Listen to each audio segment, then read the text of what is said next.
Hello friends, जौहरी aunty की रसोई में आपका बहुत बहुत स्वागत है। और भाई, कैसे हैं आप लोग?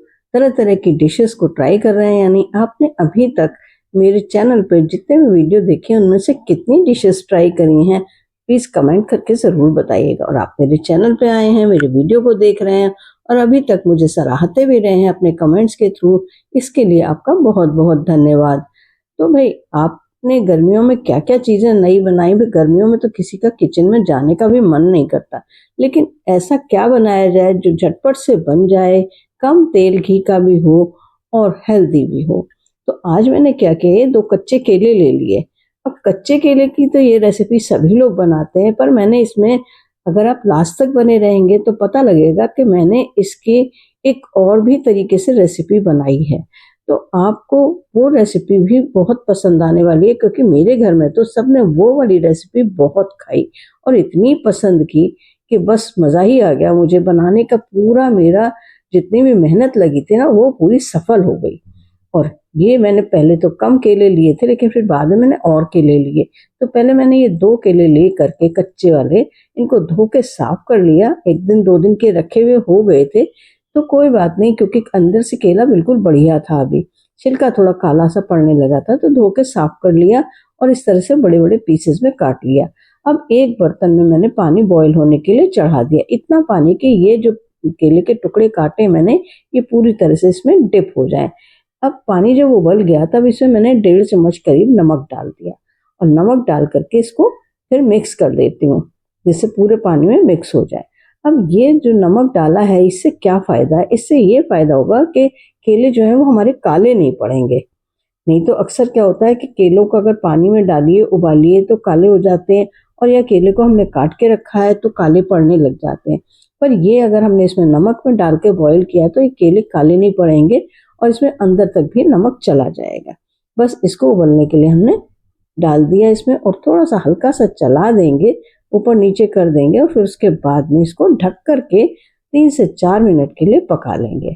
चाहे तो आप कुकर में भी 1 सीटी लगा करके और भाप निकाल दीजिए, क्योंकि हमें बहुत ज़्यादा गलाने नहीं है। बस इसको थोड़ा सा हल्का सा पका हुआ सा कर लेना है। ये देखिए, आप देखिए ना, बिल्कुल बिल्कुल भी काला नहीं पड़ा है ये, और दूसरे फटा भी नहीं है ये। तो ये उतना ही बस हमें ये गलाना है इसको। अब फिर इसके बाद में छन्नी में करके इसको निकाल लेंगे, जिससे पानी बिल्कुल भी नहीं आए। पानी हमें नहीं लेना है इसका, ये पानी हम फेंक देंगे, डिस्कार्ड कर देंगे। अब इसको, ये सारे के सारे पीसेस मैंने निकाल लिए, और निकाल करके मैं इनको थोड़ा सा ठंडे हो जाए, क्योंकि बहुत गर्म है, इनको ठंडा करके और फिर उसके बाद में इस तरह से छिलका काट काट के इसको छील के छिलका हटा देंगे। ये छिलका जो है ना, आप चाहे तो इसको बचा के रख लीजिए और इस छिलके के कोफ्ते बना सकते हैं बाद में। पर मैंने तो अभी कल ही कोफ्ते बनाए थे लौकी के, तो इसलिए मैंने इनको छिलकों को फेंक दिया। आप चाहें तो इसके छिलके के कोफ्ते बना सकते हैं। हाँ, आपने कभी ट्राई किए हैं या नहीं किए हैं, ये ज़रूर कमेंट करके बताइएगा कि इसके केले के छिलके के कोफ्ते, और नहीं बनाए हैं, और अगर आपको इसकी रेसिपी चाहिए तो कमेंट में ज़रूर डालिएगा कि रेसिपी। तो जब रेसिपी आप डालेंगे तो मैं आपको केले के छिलके की रेसिपी डाल दूंगी। बस ये इस तरीके से छील कर और फिर 2-2 पीस हमने इसके काट करके और कर लेने हैं। बहुत आराम से हो जाएंगे, क्योंकि अब गल चुके हैं ना ये, और बिल्कुल ऐसे घुले भी नहीं है। बस इसी तरह के हमें ये पकाने हैं। उसके बाद में एक ये हमने चॉपिंग बोर्ड ले लिया और उस पे ये सारे के सारे 2-2 3-3 करके रखे, और चाहे तो मैशर से लेके और या फिर कटोरी से लेके इसको हम प्रेस कर देंगे, बिल्कुल दबा देंगे, बिल्कुल पतला कर लेते हैं। बस इस तरीके से करके प्रेस कर लेंगे। अब आप समझ ही रहे होंगे कि मैं क्या बनाने जा रही हूँ। हाँ जी, बिल्कुल ठीक, आपने अंदाजा लगाया। ये मैं केला बनाना टोक या केला टोक बनाने जा रही हूँ। बस ये इस तरीके से करके सारे के सारे पीसेस मैंने ऐसे करके ले लिए।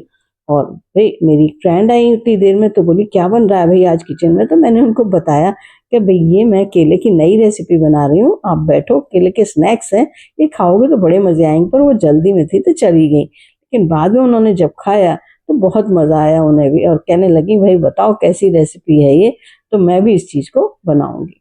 बस ये इसी तरीके से बहुत आराम से सारे के सारे प्रेस हो जाते हैं। हाँ, अगर वो छोटे टुकड़े हो जाए, टूट भी जाए अगर कोई सा, तो कोई दिक्कत नहीं है उसमें, वो टूटा हुआ भी आप उसको यूज कर सकते हैं। अब मैंने 2-3 चम्मच तेल डाला।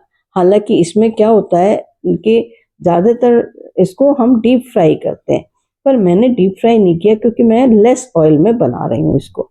तो इसके लिए मैंने ये फ्राई पैन चढ़ा करके, नॉन स्टिक वाला फ्राई पैन है, इसको चढ़ा कर मैंने 2 से 3 चम्मच ऑयल डाल दिया। ऑयल आप कोई सा भी ले सकते हैं। हाँ, सरसों का तेल थोड़ा अवॉइड करिएगा कि उसकी जो स्मेल होती है वो थोड़ी तेज़ होती है और ऐसी डिशेज़ में वो मज़ा नहीं देती है। फिर ये कि सारे के सारे मैंने इनको एक किनारे पे करके लगाया, बीच में नहीं लगाया। पहले किनारे से जहाँ ज़्यादा ऑयल था उस जगह पे करके मैं इसको थोड़ा-सा पका लेती हूँ। और जब ये थोड़ा पक जाएगा तब फिर धीरे-धीरे करके इनको सेंटर में ले आएँगे, क्योंकि सेंटर में जो हीट लग रही है वो ज़्यादा हीट है। बस इस तरह से करके हीट के अकॉर्डिंग हम इसे सेटिंग करेंगे। अब ये देखिए चारों तरफ मैंने पहले इसको लगा दिया, तो कितना सुंदर लग रहा है देखने से ही। इसका बनाने का तरीका ही देख के मज़ा आ रहा है कि कोई भी देखे तो कहे क्या चीज़ बन रही है भाई। बस इसको फिर धीरे से करके स्पैचुला लेकर के और पलट देंगे। आप चाहें तो इसको टंग से भी पलट सकते हैं, आसानी से हो जाता है काम ये, कोई दिक्कत नहीं होती, चिपकता नहीं है। ये नॉन स्टिक है वैसे भी और ऑयल डाला हुआ है हमने इसमें। तो बस ये जहाँ ज़्यादा ऑयल की ज़रूरत है पहले हमने ज़्यादा ऑयल में थोड़ा सा जहाँ पर था वहाँ पर लेके इसको पका लिया और फिर दूसरी साइड से। हाँ भाई, आप मेरे चैनल पे आए हैं और अभी मेरे पहली बार आए हैं और अभी तक आपने चैनल सब्सक्राइब नहीं किया है, तो भाई आपसे रिक्वेस्ट है मेरी, बहुत अच्छे से विनती मैं कर रही हूँ कि आप इसको सब्सक्राइब कर दीजिए। तो आप जब सब्सक्राइब करते हैं ना तो मुझे बहुत मोटिवेशन मिलता है, बहुत अच्छा लगता है कि मेरे सब्सक्राइबर्स देखो पसंद कर रहे हैं, तभी तो वो सब्सक्राइब कर रहे हैं। लोग जो व्यूअर्स हैं मेरे और जो व्यू करते हैं मेरे इसको वीडियोस को, जो रेसिपीज को पसंद आती है तभी वो करते हैं, जिससे कि उनको आगे और भी रेसिपीज बहुत सारी मिले। तो जब सब्सक्राइब कर देंगे तो उसके बाद में एक बेल आइकन साथ में बना हुआ है, तो बेल आइकन को भी प्रेस करके और साथ में ऑल का बटन ज़रूर दबा दीजिएगा। उससे आपको आने वाली सभी वीडियोस की रेसिपीज बिल्कुल टाइम टू टाइम मिलती रहेंगी और बल्कि सबसे पहले आपके नोटिफिकेशन में आएंगी। बस ये देखिए इस तरह से करके पलट दिया। अब ये पक गया ना, देखिए कितना बढ़िया और इतना क्रिस्पी बन करके ये तैयार होता है ना कि बस मज़ा ही आ जाता है। आपको इसमें कुछ लगाना नहीं, कुछ करना नहीं, कोई झंझट नहीं, फटाफट से होने वाला। हाँ, आप चाहे तो इसको एयर फ्रायर में भी बना सकते हैं, थोड़ा सा ऑयल लगाइए और एयर फ्रायर कर लीजिए। और या फिर आप इसको माइक्रोवेव में भी बना सकते हैं, थोड़ा सा ऑयल लगाइए और माइक्रोवेव कर लीजिए। लेकिन फिर उसमें क्या होता है कि माइक्रोवेव में करने में या तो ज़्यादा हार्ड हो जाता है, कड़क सा हो जाता है, ये सॉफ्टनेस नहीं रहती और क्रिस्पीनेस उतनी ज़्यादा नहीं आ पाती, ऐसा मुझे लगता है। हाँ, एयर फ्रायर में बहुत बढ़िया बन जाते हैं।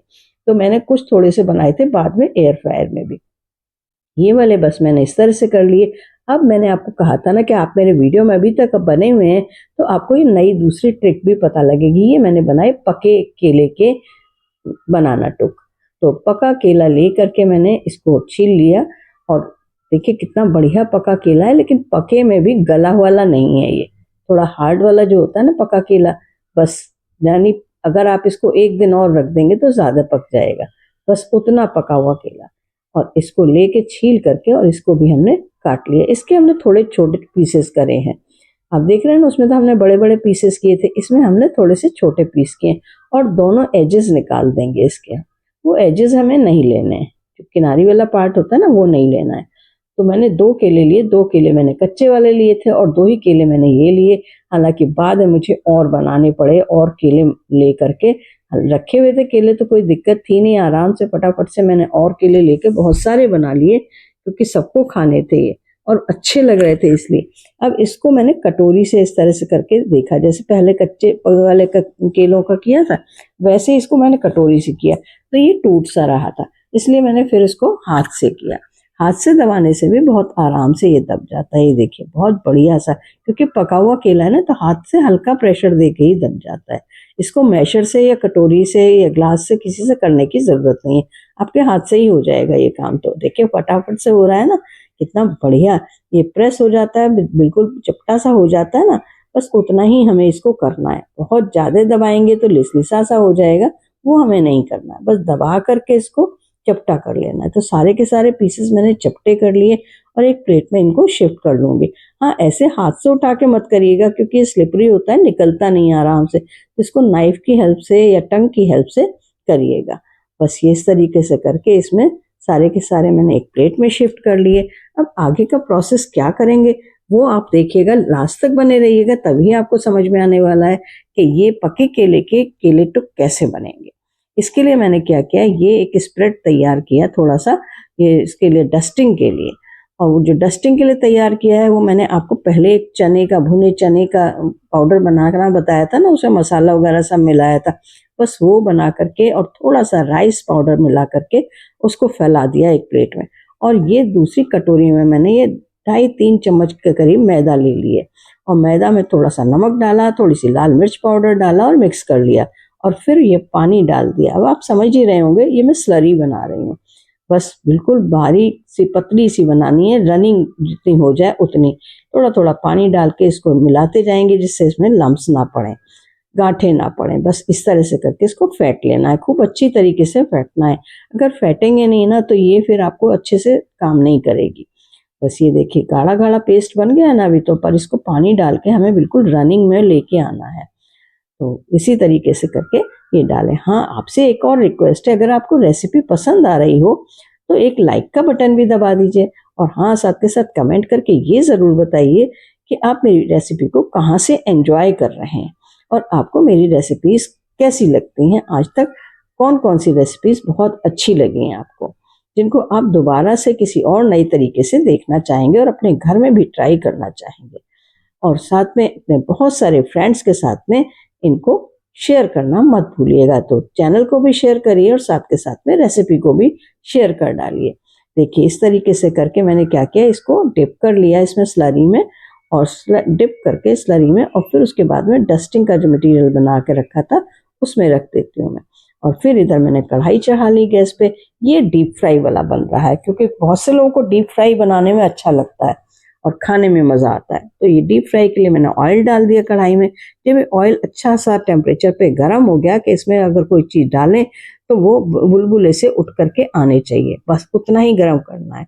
और फिर उसके बाद में ये एक एक करके पीस जो हमने उसमें डस्टिंग के लिए पाउडर में रखा था, डस्टिंग पाउडर में, उसमें बस ये अच्छी तरह से लपेट करके और इसमें डालते जाएंगे। अब इसमें एक मैजिक होता है, जैसे ही हम इसमें डालेंगे, आपने देखा था हमने केले पिचका के पतले पतले कर लिए थे, ये इसमें डालते एकदम फूल के पकौड़ा जैसे हो जाते हैं। आप देखेंगे, अभी मैं दिखाऊंगी आपको कि किस तरीके से ये पकौड़े जैसे बन जाते हैं। यानी थे तो पतले चपटे, लेकिन ये फूल करके एकदम पकौड़ा हो जाते हैं। और फिर जब आप खाते हैं इनको तो इनका क्रिस्प, ऊपर से क्रिस्पी और अंदर से मीठा और बिल्कुल बहुत ही बढ़िया, उसको बता नहीं सकते कितना सुंदर टेस्ट आता है, कितना बढ़िया टेस्ट आता है। ये पकौड़े जैसे बन करके तैयार हो जाते हैं। कोई देखकर ये नहीं कह सकता कि ये केले के बने हुए हैं पकौड़े। ये देखिए कितने बढ़िया गोल गोल एकदम से लड्डू जैसे बन करके तैयार हो जाते हैं। ये देखिए कितना बढ़िया बन करके तैयार हुआ है। बस ये इस तरीके से, और इसमें ऑयल में जो आपके में ये इसका चने के पाउडर का और इसका वो थोड़ा सा आ जाता है, वो दिक्कत कोई भी नहीं है इसकी। और चाहें तो आप इसको बाद में छान करके यूज़ कर सकते हैं, और या फिर हमारे यहाँ तो मैं तो डिस्कार्ड कर देती हूँ। एक बार का यूज़ किया हुआ ऑयल मैं दोबारा नहीं यूज़ करती हूँ। हाँ, ज़्यादा अगर ज़रूरत है तो कभी पराठों में बना लिया और या कोई सूखी सब्जी बनाई तो उसमें डाल लिया। बाकी ज़्यादातर मैं इसको डिस्कार्ड ही कर देती हूँ। नीचे का पार्ट तो बिल्कुल डिस्कार्ड करती हूँ। ये देखिए कितना बढ़िया फूल करके तैयार हुआ है। ये देखिए, वाह, मज़ा आ गया। और जब इसको खाया तो लोगों ने उस जो क्रिस्पी वाले बने थे ये वाले, इनसे ज़्यादा उनको मीठे वालों को पसंद किया। अब इसके ऊपर हम थोड़ी सी चाट मसाला, थोड़ा सा नमक, लाल मिर्च पाउडर, ये सारी चीज़ें आप अपनी इच्छा से जो भी चीज़ें इसको चटपटा और टेस्टी बनाने के लिए डालना चाहें वो डाल सकते हैं। मैंने थोड़ा सा चाट मसाला डाला, थोड़ा सा आमचूर पाउडर डाला और थोड़ा सा आमचूर पाउडर बहुत ही कम डाला क्योंकि मुझे नींबू डालना था। फिर मैंने ये नींबू डाला। अब जब नींबू डाला तो नींबू की एक गड़बड़ी होती है, सारे बीज निकाल देते, फिर भी पता नहीं अंदर से 2 बीज कहाँ से आ गए। अब 2 बीज निकाले मैंने तो एक तो निकल गया, एक जाने कहाँ छुप गया। उसको बड़ी मुश्किल से मैंने ढूंढा। मैंने कहा जिसकी भी प्लेट में जाएगा तो बहुत बुरा सा लगेगा, फिर अंत में मिल ही गया मुझे। और फिर इसको मैंने अच्छी तरीके से मिक्स कर दिया और मिक्स करके और फिर लोगों को खाने के लिए दिया तो सब ने बहुत तारीफ की। अब ये जो पके केले के पकौड़े जैसे बने थे, केला टुक, उस पर भी मैंने सेम मसाला ऊपर से स्प्रिंकल कर दिया। अब ये मसाला आप चाहे अलग अलग करके भी डाल सकते हैं और चाहे इसको मसाले को मिक्स करके इसका पाउडर बना लीजिए और फिर वो डाल दीजिए। बस फिर उसके बाद में इस पर भी थोड़ा सा नींबू डाल दिया मैंने और अब की बार मैंने बीज बिल्कुल निकाल के अलग कर दिया। अब इसको साथ में मैंने वाइट चटनी, यानी जो वाइट सॉस होता है, वाइट सॉस और जो मैंगो चटनी मैंने बनाई थी वो मैंगो चटनी के साथ में इसको सर्व किया। तो सब ने इसको बहुत पसंद किया, यानी मैंगो चटनी भी बहुत पसंद आई सबको, व्हाइट सॉस भी बहुत पसंद आया सबको, क्योंकि घर का बना हुआ था, उसमें कोई मिलावट नहीं थी बाहर की चीज़ों की, फ्रेश एकदम, आज का बनाया हुआ आज ही यूज़ कर लीजिए, बस वो उस तरह का बनाया। ये देखिए कितना बढ़िया व्हाइट सॉस बना है। तो थोड़ा सा भाई गार्निशिंग तो बनती ही है ना, जब कोई भी डिश बना रहे हैं तो उसको अच्छा सा गार्निश कर ले तो लोगों को और भी देखकर अच्छा लगता है और मन चलता है कि खा ही लें इसको। तो बस मैं बना रही थी तभी मेरे को लगा कि ये मैं अपने हस्बैंड को तो पहले सबसे पहले दे करके आऊँ, उन्हें दिया, उन्होंने खाया और बहुत ही पसंद आया, इतनी तारीफ़ की उन्होंने कि भाई बहुत बढ़िया डिश बनी है, ये मीठे वाले ज़्यादा अच्छे हैं। मैंने कहा कोई भी खाइए, बहुत सारे हैं। फिर खाते रहे और उन्होंने खाए और मैंने और बाहर भी लोगों को दिए, सर्व किए कि भाई खाइए, टेस्ट करके बताइए कैसी बनी। अब आप भी टेस्ट करके बताइए कि कैसी बनी ये वाली रेसिपी, आपको कैसी लगी। थैंक्स फॉर वॉचिंग, और लाइक, शेयर और कमेंट करना बिल्कुल भी मत भूलिएगा। चैनल को अभी तक आपने सब्सक्राइब नहीं किया है तो आपसे रिक्वेस्ट है कि प्लीज़ चैनल को सब्सक्राइब कर दीजिए। तो फिर मिलेंगे नेक्स्ट वीडियो के साथ। Till then have a nice day, bye.